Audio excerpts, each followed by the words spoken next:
let's talk about all those factors, global, local, currencies, and overall what's the outlook for emerging markets, with India in particular, with a special voice joining us on the show today, John Praveen. He's the Chief Investment Strategist at Prudential, based out of New York, but right now is visiting India on his vacation and has taken out time for us to speak with us on the show. John, good evening. Thanks a lot for your time. Now, we all have seen how a furious rally is at play in US. 8-9% is what Dow's up since Donald Trump was named as the president-elect. What's the outlook over there? Because that's the mother market, and a lot of cues are actually drawn from what's happening in US. Right. I think before the elections, the US elections in November, we were also concerned about the fact that this rally has been going on for 7 years now, and then this economic recovery is going on for about 6 years. So we were thinking that this was getting a little long, the rally was getting a little long, and that there may be, that next year onwards, we might have a little bit, that it may not be a very strong year for stock markets. But the elections were a game changer in our opinion, because what that has done is it has given a shot in the arm for this equity rally as well as for the economic recovery in the United States. And that is why we have become much more positive on the economy and bullish on the outlook for the US stock market and for the global stock markets, because obviously markets are correlated. So if the US has a strong rally, it will lift other global stock markets. Oh, absolutely, John. And as you said, the elections have really been a game changer in the United States. Come to think of it, a bit of shock and awe moment for the rest of the world as well. But, on the back of that, there's been so much said about how we will see growth picking up pace in the United States. Do you also think that as a result, earnings recovery is something that the US is, well on the route to next year? Actually, even before the elections, there was a slight recovery going on in the US earnings. We have had very weak earnings for the last couple of years. And one of the big drags on US earnings and also global earnings was the weakness in material and energy sectors. So there was a little recovery going on in those sectors, and then broadly in the earnings as a whole.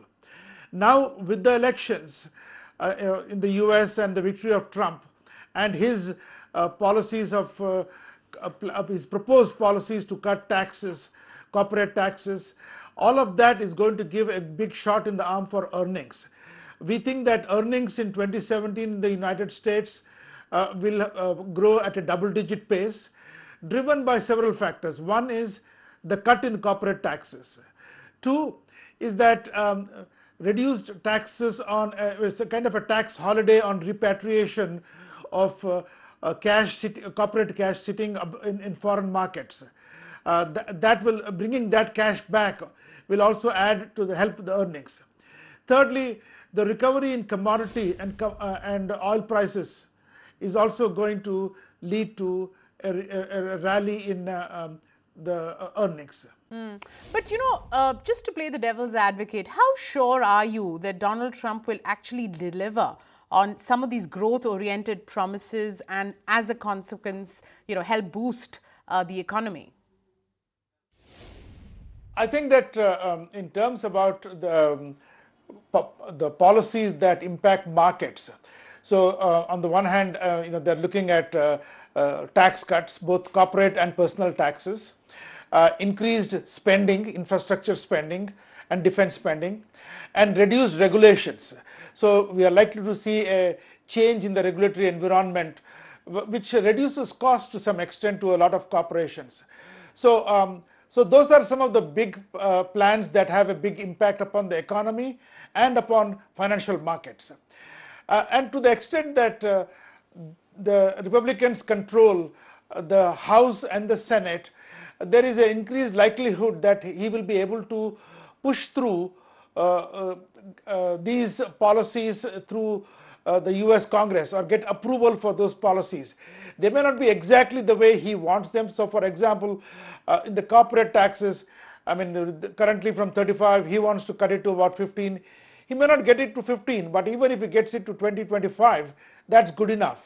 So he may not get all that he wants, but he will probably get a good part of what he wants, because generally in the first year, the presidents enjoy a kind of a honeymoon period where they will be able to push through some tax cuts and some spending plans and also regulatory reforms. John, in that light, what are your thoughts on the way global growth could pan out in 2017? Because ever since Trump actually spoke about all the measures he aims to take in the United States and the dollar rallied, Japan came out and upgraded their own economic outlook because yen fell very sharply and prospects of exports improved. And also there's a different story panning out in China, where metal prices have rebounded. The data seems to be relatively better off. Perhaps the fears of hard landing are overdone. And what's the story in the Eurozone? Put all of that in perspective for us.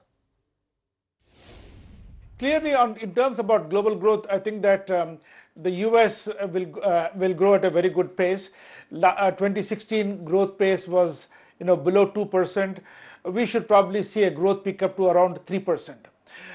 Japan will probably have a slightly better growth outlook this year than in 2017 than in 2016, maybe growth in excess of about 1.5%.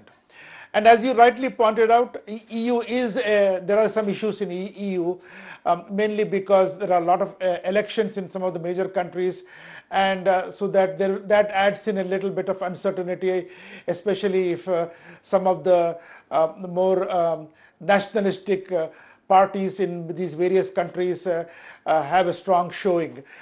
So that political uncertainty in Europe is probably going to keep some European economy growing at a moderate pace. I don't think that they will have a very strong pickup in growth, but I don't think that they will have any slowdown in growth either.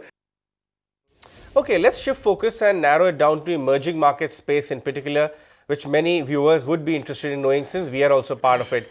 On the one hand, there has been very sharp rebound in some of the emerging market and their currencies, which are commodity oriented, like Brazil, Russia, South Africa to a certain extent. But what about the others like India, Indonesia, which are taking it on the chin? How do you compare and look at this space? So as I was saying, emerging markets will probably be mixed. There will be some good countries which will have good performance because of the recovery, like Mexico, like Brazil and Russia, and also because of the rise in commodity prices, the commodity exporters will probably do well. Now coming to India, I think that the first half there will probably be some concerns because this demonetization process that is probably going to slow growth in the fourth quarter of this year and in early 2017. So we are likely to see a growth slowdown and also a slowdown in earnings.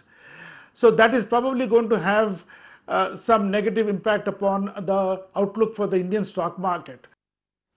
And how much of that is factoring in this disruption that we've seen, John, as a consequence of this demonetization? How are you seeing it play out? Do you think that this pain will last perhaps a little longer? And then how much of that you think is being priced in by the market?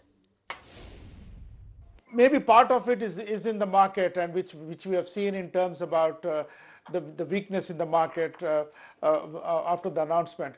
But then as the data comes out, as we see the data on GDP growth and earnings, then I think that the markets will have a reaction to that. If the data is coming out not as bad as people were worried about, or earnings were not as bad as people are worried about, then we will probably see that market might recover. But if the data is actually coming out to be worse than what people are expecting, then we might see a continued negative reaction. So part of it may be in the price, but I always feel that it's never completely in the price, but there is always room for an upside or a downside surprise. So depending upon how the data pans out, the activity data, the GDP data, and the earnings data. And also sometimes what happens is that companies take opportunity for an event like this to kind of combine some of their to try to bring out all the negatives into one earnings season, so that the earnings are probably much worse than what will be because of the demonetization impact. So it's all going to depend upon how the data is going to pan out. Okay. And speaking of data, data seems to suggest that foreign investors, especially in the last month or so, have turned their back on India. How are you viewing this quickened selling that we are seeing here? Is that a little worrying, and is that likely to sort of continue into the next year as well? I think that in the beginning of the year, there will probably continue to be some caution among the FIIs with regards to India, because they would like to see how this story is going to play out, how this demonetization exercise, how that is going to have an impact upon not just the growth and also the earnings, but also there are some concerns about whether this exercise is going to cause some delays in the implementation of the GST. The GST was a very positive development, but then there are some questions about whether this demonetization episode is going to lead to a delay or some setback in terms about the implementation of the GST. So I think that FIIs are probably going to wait to see how all of this is going to play out. And then, of course, then you have the budget coming up in this time that it moved from end of February to the beginning of February. So they would like to see what are some of the measures that the finance minister is going to announce. And so all of that will mean that maybe there will be a little bit of a cautious outlook among FIIs in the first couple of months. And after the budget, we might probably see some change in the attitude of FIIs towards the market. Mm-hmm. So final question, John, what's your outlook on Indian stocks for 2017, given the fact that last year was washout year? We are ending 2016 with flat to mildly negative. Year before that was also not that great. Does it look challenging for Indian stocks 2017, or you think returns could be a little more back-ended? I think that if this demonetization story will have a happy ending, in the sense that if we are going to have some positive increase in lending and some rate cuts by the Reserve Bank and some positive announcements by the Modi government, then we will probably see that the market might, after the initially being kind of flat, might rise, because the global backdrop is probably going to be quite positive. So as part of a global rally, India might also participate in the rally and then have a good result as far as 2017 is concerned. I mean, even in 2016 we would have had a good result, but then I think the demonetization kind of market gave up all of the gains of the earlier part of the year, because before the demonetization the market was up about 10%. So you gave up most of that. But maybe in 2017, post the budget and all, we might probably see the market recovering. And this might also be seen as a good buying opportunity, because the long-term bull story for India is very much intact. So people might see this as a good buying opportunity. Those who missed out on entering the market might probably see this as a good buying opportunity.